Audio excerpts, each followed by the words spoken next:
and welcome to this mini-series where we're speaking to women in transport here at SYSTRA. I am joined today with the lovely Gemma. Gemma is the Director of Marketing Communications for SYSTRA UK and Ireland. Welcome, Gemma. Thank you. It's great to be here. So, tell me more about yourself. Why comms? Well, I didn't initially plan to work in communications, actually. When I was a young girl, I was desperate to be a pathologist, like Scully out of X-Files that I used to love. Turns out I'm not actually very good at science, no matter how much I enjoyed it. So I ended up at university doing communication studies, which had kind of come from a love of writing that I developed just quite naturally, nothing necessarily super specific or, with a grand plan in mind. But I really enjoyed that course. And as I was at university, started to do a lot more writing, particularly for the university newspaper, doing music reviews. I got involved in a bit of PR as well for record labels at the time. So it was then a natural progression to become a local journalist, did that for a couple of years, and from there moved kind of sideways into the wider world of communications, PR and marketing. And it's what I've done ever since. So one of not that many people actually who do one thing at university and then continue doing it throughout their career. It doesn't seem to be the way anymore. A lot of people, have kind of changes or do very different things. But I enjoyed writing, enjoyed working in comms. And yeah, stuck with it, made it work. Yeah, amazing. And definitely, as you said, like I've come from a geography background, and that's one of those degrees where my cohort have gone on and done a raft of things, and I kind of found myself in this transport consultancy world. But it is great to hear that actually you've had a more linear maybe journey than perhaps others. But it's interesting that you say you kind of started off writing about music and that kind of initial comms. How did you then transition into what is now the world of transport? So I, like I say, started initially on a local newspaper at the Stockport Express, and then from there, when I kind of moved location, ended up in online news, which was back in the very early days of search engine optimization. So that was a bit of a crazy world to be involved in. It was nothing specific. It was just natural. I got involved in writing for lots of different clients. Just enjoyed writing anything really, and over those kind of first few years, just simply took whatever opportunities there were. Went in different kind of directions for slightly different roles in slightly different organisations along the way in terms of whatever felt natural for me at the time. Moved around a little bit as well, so that always gives you an opportunity to change. So I spent a few years in the third sector as well, back at the sort of first part of my career. So working for some environmental and humanitarian charities. And that was really good insight into the charity world, really feeling like you're doing something that gives back and makes a difference, which has always been important to me. And then again, just so happened that a kind of change in location needed a new role, and fell into a role at Transport for the North, actually a subnational transport body, which was a fantastic place to work. Really, really great company to be involved in, doing some really important things to put transport higher up on the agenda for the north of England, to make the case for investment.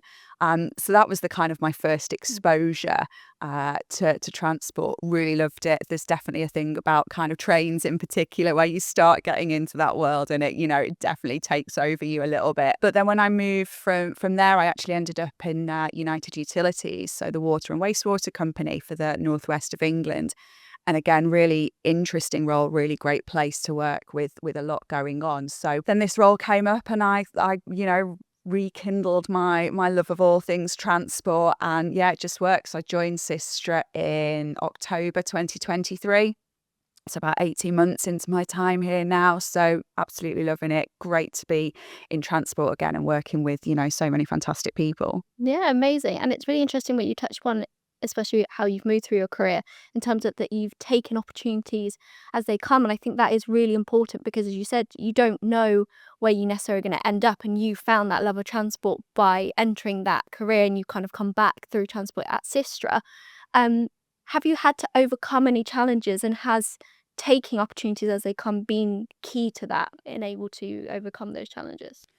I think for me, going with the flow is a way of life. It's how I operate. And when I, at the very early stages of my career, don't think I ever really did that, where am I going to be in 3, 5 years and really closely map it out. I only really started doing that a few years ago, probably only about 5 or 6 years ago, thinking about, right, okay, how do I want this progression to now happen? Because the world of communications, marketing, media, PR is so broad, I think I really embrace the opportunity to do slightly different roles at different kinds of organisations and figure out which aspects of it I liked the best, which I needed to do more of, where my gaps were, where my strengths were.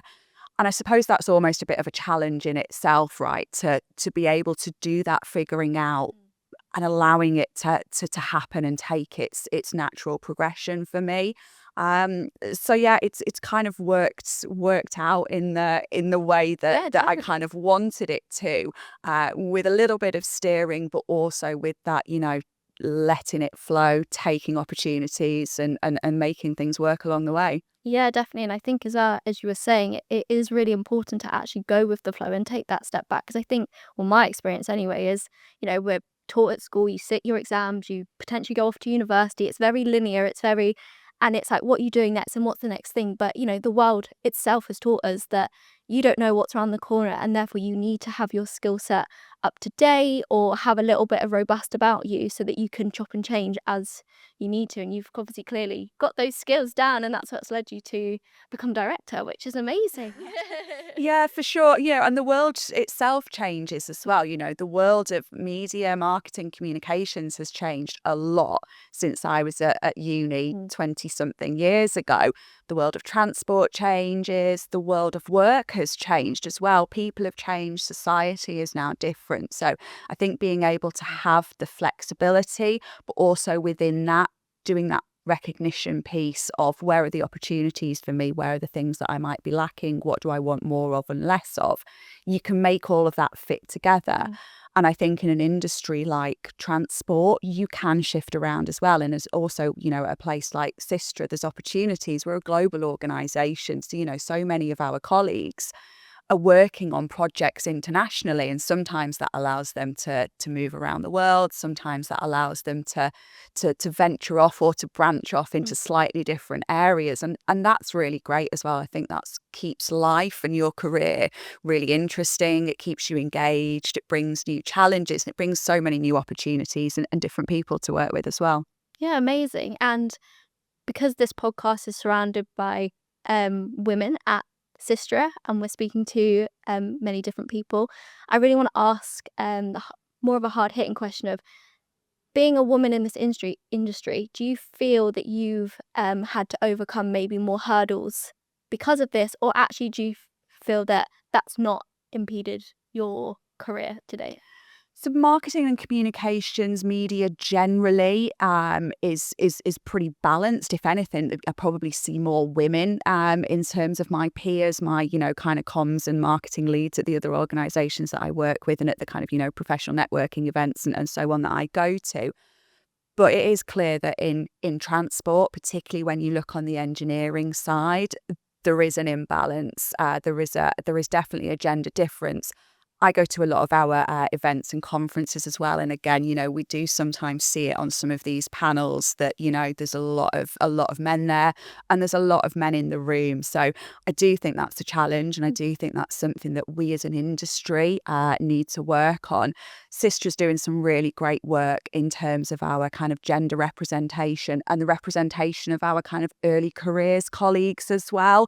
So we have the next generation leadership team, as you know, which is all about bringing through our early careers colleagues, making sure that they're engaged and involved with the direction of the business, that they bring their great ideas and their perspective, because again, the world's so different, and how people need to get around, live their lives is changing all of the time. And it would be absolutely no good in any industry if only the people who've been doing it for 30, 40 years were making the decisions. We really need those insights and experiences from all walks of life growth. And I think there's a journey that we're going on as an industry to do that. A lot more work still to do, but I think there is a shift underway, and I think we need to continue to encourage that, not just assume that it will happen naturally, because it won't. Yeah, definitely. And I think, I mean, I'm 5, 6 years into my career, and definitely the women who've come before me have paved the way, because I've been very fortunate where majority of my line managers through my career have been women. So I've had that representation to see what my future self could look like in a more senior position, which is amazing. And I think that's something I want to keep instilling within, as you said, the NGLT or the grad schemes that come up through, is having that kind of check-in space of, okay, this was my career to date, but I don't want you to go through maybe what someone else has had to deal with, because there's no point inflicting that on the next one down. So no, it's great to hear, and it's great to hear about the NGLT. And I know that the current cohort are really looking into creating like a women's space, and that's not only just for women within the business, that's also for everyone. That's, creating that allyship and kind of stamping out anything that we're like, no, this is not how we want it to run for the future, so that we will get to a point where it's more a fully inclusive environment. But as you said, the transport industry to date maybe hasn't been that so far, and we are trying to push that through SYSTRA and the wider industry. So that's really great to hear. For sure, yeah. So back to you and your career. What's been a standout moment for you? Oh, great question. I would say there's been a few. For me personally, a few years ago, I was president of the local branch of the Women's Institute that I was part of at the time, Buns and Roses in Leeds. Very rock and roll. We loved it. And as part of that role, I got to do some kind of spokesperson work. So as a media and comms person, to be on the other side, a little bit like today is not where I'm used to being. But I got to do some of that, and I actually got to do an interview on the BBC Breakfast sofa live one morning, all about jam making. Made even more hilarious by the fact that I've never made jam in my life. So that was really great fun, and that was definitely one of those top moments. Who gets to do that? Not that many people. But I would say actually the thing I love most about the work that I've done, the career that I've had, and the places and people that I've worked with, is that by working in comms, you get to share in everything. And that's so special to me. So, we get to share in the award wins and the successes and the projects that have been completed. We have to share in the challenges and some disappointments and things as well. But to be able to feel part of things that are so much bigger than just yourself is always been important to me. It's why I've worked in the third sector. It's why I work for companies like SYSTRA that are giving back, doing something good for society, making a difference to the world around us. So here at SYSTRA, I'm absolutely obsessed when I'm on the train going to some of our different offices and I'm seeing projects like Transpennine route upgrade happening there on the ground, like HS2 here in Birmingham where we are today. It's happening. These things are going to make a real difference to people's lives for many years to come. And that's a great thing to me about working in a role like communications at a place like SYSTRA, is that I'm a very small part of that, but it feels so good to be able to say that's what we're doing. Yeah, and I think you're right. Whilst you're in the Marcoms team, so you really do see that breadth and depth of every project. Shout about the successes and all of that. And obviously, we see that both externally and internally. But even just being within the consultancy side, just having that ability to work across teams, across offices, you really do get that sense of, we are impacting communities and we are bringing what they need, whether that's through transport or development, all these different things. So yeah, definitely. Absolutely. And I think as well, if like me, I said at the start of my when I was a little girl, wanted to be a pathologist, I wanted to do science. I can't really do science, it just doesn't happen. But again, by working for a company like SYSTRA, I get to do, find out or try to learn about, these amazing sort of, engineering and really cool things that are happening, chatting to teams about, the bridges that they've been designing or the stations that they've been designing, really understanding what goes into this infrastructure behind the scenes that we just don't think about day in, day out. Yeah. But they're transforming our lives and helping us get around and get the things that we need. So, yeah, definitely being able to have an insight into how the world works is, definitely a cool thing about working in Marcoms as well. Yeah, amazing. And I think it is important that, if you've come from a creative background, but now you are sitting in more of a STEM environment, so you get that love of your science that you've always had. Whereas I'm probably on the other side where I probably have always been more mathematical, I always said I'm not a creative person, but I've had the opportunity now today to do something slightly out of my comfort zone and slightly out of my day job. And it's great. And these are the things that you can do alongside your day job are these things, which is amazing. Yeah, absolutely. Again, it just, gives you a really sort of full and rich work life. It keeps things new and interesting. It gives you new challenges, the opportunities to learn new things, to work with different people. And that's so important for me. Yeah, definitely. Brilliant. So, final question, and we're asking this to everyone today. So, what's one piece of advice that you would give to build a successful career? If someone pinned you down and said, what is that one piece of advice? It's the advice that my nana always used to give to me and to everybody. Her parting words when you left were always, whatever you do, enjoy it. There's joy to be found in everything, even in the biggest challenges, even in paying bills, right? I'm grateful to be able to pay my bills because I've got a great job that I love. I'm grateful to come to work every day, even when there's challenges going on, even when there's far too much on the to-do list, because I get to do it with great people. I get to go home at the end of the day feeling like we've given something back and we're making a difference. So, yeah, enjoy everything as much as you possibly can. Yeah, I love that, and very wise words from your nan. Absolutely. Thanks for listening. I hope you gained something valuable from that. I certainly did. If you want to keep in touch, please visit SYSTRA on across the social media platforms or visit the website. Thank you very much.